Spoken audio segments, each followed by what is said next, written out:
নমস্কার, আমি বিশ্বজিৎ দাস।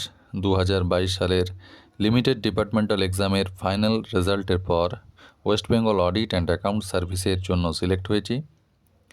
আমি অভিজিৎ গোস্বামী স্যারের কাছে অ্যাকাউন্টেন্সির জন্য কোচিং নিয়েছিলাম বা পড়েছিলাম।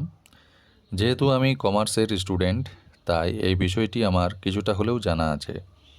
কিন্তু 2002 সালে আমি আমার গ্র্যাজুয়েশন শেষ করেছি, ফলে আমাকে আবার নতুন করে প্রতিটি চ্যাপ্টার শিখতে হয়েছে এবং প্র্যাকটিস করতে হয়েছে। অভিজিৎ স্যারের শেখানোর ধরনটা একটু অন্যরকম।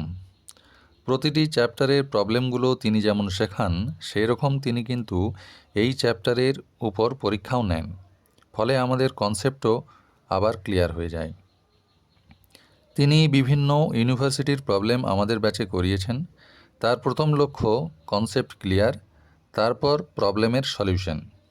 প্রায় প্রতিটি চ্যাপ্টার থেকে 100-র বেশি আমরা প্রবলেম করেছি। আমাদের ব্যাচে সিলেবাস অনুযায়ী প্রায় প্রতিটি চ্যাপ্টার করা হয়েছে, যেমন final account, insurance claim, departmental account, hire purchase, branch account, partnership account, company account, depreciation, bills of exchange, self balancing ইত্যাদি। আমি এবং আমাদের যে ব্যাচ ছিল পুরোপুরি অনলাইনে স্যারের কাছে পড়তাম। আমরা সলিউশন করার পর হোয়াটসঅ্যাপ গ্রুপে পিডিএফ আকারে সেই সলিউশনটি স্যারকে চেক করার জন্য সেন্ড করতাম। স্যার সেই সলিউশনটি চেক করে দিতেন এবং সাথে তিনি কারেকশন করার পর উপযুক্ত ওয়ার্কিং নোটসও করে দিতেন। হোমওয়ার্কে 2 থেকে 3 করে প্রবলেম সলিউশন করার জন্য তিনি দিতেন। সেগুলিও পিডিএফ আকারে স্যারকে আমরা পাঠাতাম, চেক করে দিতেন। অ্যাকাউন্টেন্সির প্রবলেম সলিউশন করার জন্য মূল ভিত্তি কনসেপ্ট ক্লিয়ার এবং প্র্যাকটিস। এগুলোর উপরেই স্যার খুব জোর দিতেন বা এখনও দেন। অ্যাকাউন্টেন্সির প্রবলেম সলিউশনের পদ্ধতি কিন্তু একই রকম থাকে না। ম্যাথে যেমন একই রকম থাকে। কোম্পানি অ্যাক্ট 2013, অ্যাকাউন্টিং স্ট্যান্ডার্ডস, এগুলোর জন্য সলিউশনের পদ্ধতির পরিবর্তন হয়েছে। তাই বিভিন্ন বইয়ের পদ্ধতির সাথে স্যারের সলিউশনের পদ্ধতি মেলে না। যারা নন কমার্স স্টুডেন্ট বা অফিসার রয়েছেন, তাদের এই বিষয়ে জানা দরকার। স্যার যেমন অ্যাকাউন্টেন্সি করান, সেরকম অডিটেরও নোটস দেন ও পরীক্ষা নেন। মাঝে মাঝে ম্যাথের পরীক্ষাও নিয়ে থাকেন। যদি কারো অন্য বিষয়ের নোটসের প্রয়োজন হয়, স্যার সেগুলিও তৈরি করে দেন, যেমন ভারতের সংবিধান, পশ্চিমবঙ্গের ভূগোল, জিকে ইত্যাদি। সিভিল অডিট আমি অন্য একজন স্যারের কাছে পড়েছি, সেটিও অনলাইন মাধ্যমে। তবে যেহেতু আমি স্যারের কাছ থেকে স্যারের নাম সোশ্যাল মিডিয়াতে করার জন্য অনুমতি নিইনি, তাই বলছি না। তবে সবাইকে বলবো, যারা লিমিটেড ডিপার্টমেন্টাল এক্সাম দেবেন, তারা একজন এক্সপার্টের কাছে এই বিষয়টি অবশ্যই পড়বেন। পার্থসারথী যেমন অর্জুনকে কুরুক্ষেত্রের যুদ্ধে বিভিন্ন রকম যুদ্ধ কৌশল শিখিয়ে তা প্রয়োগের মাধ্যমে জয়লাভ করিয়েছিলেন, সেরকমভাবেই একজন এক্সপার্ট আপনাদের এই বিষয়টি বুঝিয়ে দেবেন। এই বিষয়টিতে কিছু ক্যালকুলেশন পার্ট আছে, সেগুলি জানার জন্য অবশ্যই একজন এক্সপার্টের সাহায্য নিতে হবে। সব সময় পজিটিভ থাকবেন। কোনো রকম কঠিন বিষয় নেই এখানে। আপনারা সকলেই কঠিন পরীক্ষায় পাশ করে চাকরি করছেন এবং কর্মক্ষেত্রে প্রতিদিন কঠিন সমস্যার সমাধান করছেন। ফলে আত্মবিশ্বাস রাখুন, একটু পড়াশোনা করুন, অঙ্ক অ্যাকাউন্টেন্সি প্র্যাকটিস করুন, পরীক্ষায় সাফল্য অবশ্যই আসবে।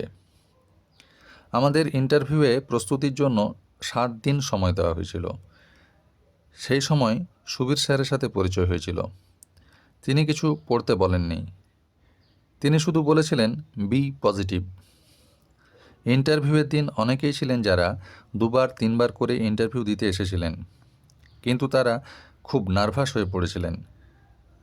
যাদের আমি সেদিন এই অবস্থায় দেখেছিলাম, তারা কেউই সিলেকশন পাননি।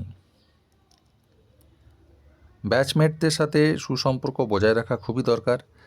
আমাদের ব্যাচের কারো সাথেই কোনো রকম কম্পিটিশনে আমরা ছিলাম না।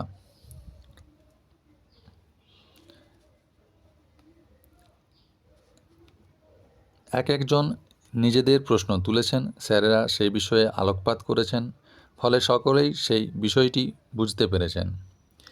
নিজেরা যে যতটুকু পেরেছে বা পেরেছেন, যে কোনো রকম সমস্যা সমাধানে সাহায্য করেছেন।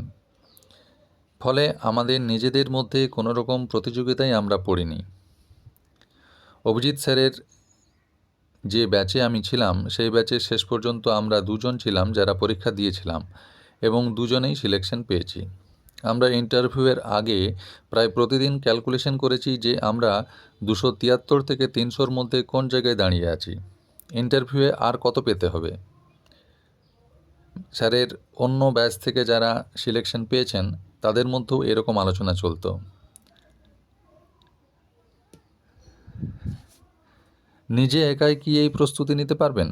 দেখুন, এই মুহূর্তে অফিসে যে কাজের চাপ, সেক্ষেত্রে যদি আপনার ক্ষমতা বা সামর্থ্য থাকে তাহলে নিজেই একা প্রস্তুতি নিন। হয়তো অনেকেই আছেন যারা নিজের চেষ্টায় ও প্রস্তুতিতে সাফল্য পেয়েছেন। যাদের হাতে সময় নেই, নোটস তৈরি করতে পারছেন না, অ্যাকাউন্টেন্সি জানেন না, তারা অবশ্যই এক্সপার্টদের সাহায্য নিন। অ্যাকাউন্টেন্সি কি অভিজিৎ স্যারের কাছেই পড়তে হবে? এই বিষয়ে আমার মন্তব্য, অভিজিৎ গোস্বামী স্যার খুবই ভালো শেখান, পরীক্ষা নেন, বিভিন্ন ধরনের প্রবলেমের সলিউশন করান, হোমওয়ার্ক দেন এবং সেগুলি চেক করেন। এখন তিনি তো প্রবলেমগুলোর সলিউশনও ভিডিও করে হোয়াটসঅ্যাপ গ্রুপে দিয়ে দিচ্ছেন। যদি এরকম কোনো এক্সপার্ট স্যার পান যিনি আপনার কনসেপ্ট ক্লিয়ার করে দেবেন এবং চ্যাপ্টার অনুযায়ী প্রবলেমগুলির সলিউশন করাবেন, তাহলে আপনি সেই এক্সপার্ট স্যারের কাছে অবশ্যই পড়তে পারেন। মূল কথা, অ্যাকাউন্টেন্সি শিখতে হবে, অডিট লিখতে হবে, 65% থেকে 70% পেতে হবে। কয়েকটি গুরুত্বপূর্ণ কথা, এখন ইন্টারনেটে বিভিন্ন বিষয়ের নোটস পেয়ে যাবেন, তবে অ্যাকাউন্টেন্সি ও সিভিল অডিটের জন্য এক্সপার্ট স্যারদের কাছে অবশ্যই পড়ুন। ম্যাথামেটিক্সের জন্য প্রতিদিন অভ্যাস করুন যাতে 90 থেকে 100-র মধ্যে নম্বর থাকে। লিখিত পরীক্ষায় 450-এর মধ্যে 300 টার্গেট করুন যাতে পেতে পারেন। এবার কোশ্চেনের উপরেও এই স্কোরটা বেশি কম হতে পারে। লক্ষ্যে স্থির থাকুন, শান্ত থাকুন, বি পজিটিভ। ধন্যবাদ।